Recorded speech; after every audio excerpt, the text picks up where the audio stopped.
안녕하세요. 이번 시간에는 고재종 시인의 첫사랑이라고 하는 작품을 살펴보겠습니다.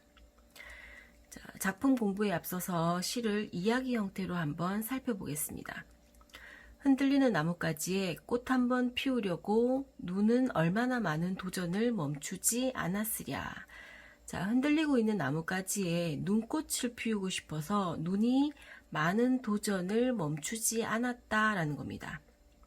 자, 그럼 눈이 눈꽃을 피우기 위해서 어떤 노력을 했는지 이연에서 살펴보면 싸그락싸그락 두드려 보기도 하고 남분분 춤춰 보기도 하고 하지만 미끄러지길 수백 번 눈이 많은 시련을 겪고 있다는 걸 알 수 있습니다. 바람 한 자락 불면 휙 날아갈 사랑을 위하여 햇솜처럼 순수하고 깨끗한 마음을 다 퍼부어 준 다음에야 마침내 드디어 황홀, 바로 눈꽃을 피워냈다는 걸 알 수 있습니다. 자, 시간이 흘러서 봄이 되었는데 당연히 눈은 녹았겠죠. 가지는 그 한 번 된 자리, 즉 눈꽃이 피었던 자리에 자, 오히려 진짜 꽃인 세상에서 가장 아름다운 상처, 즉 봄꽃을 피워냈다라는 걸 알 수 있습니다. 자, 이 시 전체를 봤을 때, 이 시는 시간의 흐름에 따른 자연 현상을 얘기하고 있구나라고 볼 수 있는데, 사실 제목이 바로 첫사랑이었습니다. 자, 그럼 제목과 연관 지어서 이 시를 살펴봤을 때, 이 시는 첫사랑을 이루기 위한 노력, 그리고 첫사랑의 아픔, 첫사랑을 겪고 난 후에 피어나는 사랑의 아름다움. 자, 그런 것들을 나뭇가지에 눈꽃이 피고, 눈꽃이 녹은 자리에 봄꽃이 피어나는 과정에 비유했다고 볼 수 있습니다. 바로 그림으로 살펴보면 이런 형태가 되겠죠. 눈이 내리는 모습은 마치 첫사랑을 이루기 위한 노력과 시련으로 볼 수 있고, 드디어 눈꽃이 핀 것은 첫사랑이 이루어진 것. 하지만 눈꽃이 녹은 자리에 다시 봄꽃이 피듯이 첫사랑의 아픔을 겪고 난 후에 성숙한 사랑을 할 수 있다는 것. 이것이 바로 이 시의 주제가 될 수 있습니다. 자, 그러면 작품 공부를 한번 들어가 볼게요. 자, 일단 작가 고재종은 농업에 종사하면서 시작 활동을 해온 시인입니다. 등단 초기에는 소외된 농촌 문제 같은 걸 많이 제시를 했었는데 1980년대 이후 농촌 시를 쓰는 대표적인 시인으로 지금은 일컬어지고 있습니다. 자, 대체로 자연의 아름다움과 농촌의 생명력을 노래한 작품을 주로 썼습니다. 자, 그럼 표현상의 특징 위주로 살펴볼게요.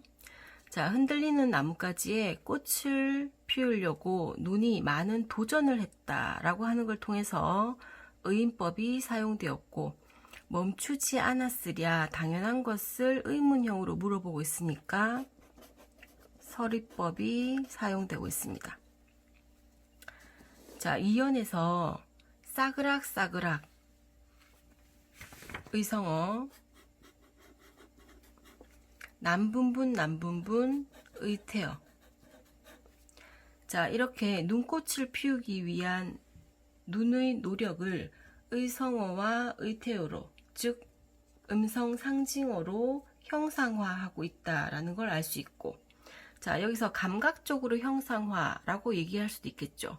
즉 싸그락싸그락은 청각적 심상, 의태어는 시각적 심상.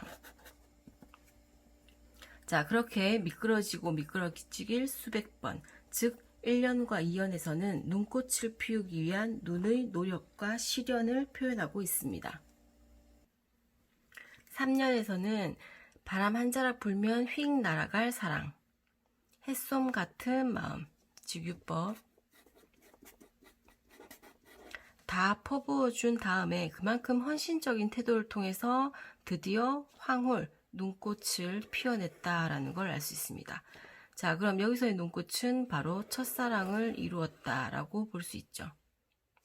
자, 봄, 시간의 흐름에 따라서 시상전개가 이루어지고 있고, 자, 눈꽃이 피었던 자리는 결국 첫사랑의 아픈 경험을 빗대어 표현한 겁니다.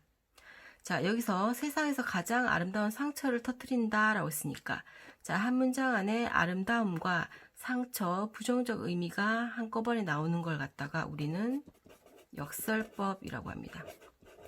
즉, 첫사랑의 아픔을 겪고 난 후 정신적 성숙을 가져다 주기 때문에 상처지만 아름답다라고 볼 수 있죠. 자, 그럼 정리해 볼게요. 자, 이 시는 자연 현상을 통해서 첫사랑의 의미를 발견해냈다라고 볼 수 있습니다. 그리고 눈이 내리고 꽃이 피는 자연 현상을 통해서 첫사랑의 의미를 감각적으로 형상화했다라고 볼 수 있습니다. 자, 그럼 첫사랑이 제목인 이유는 뭘까요?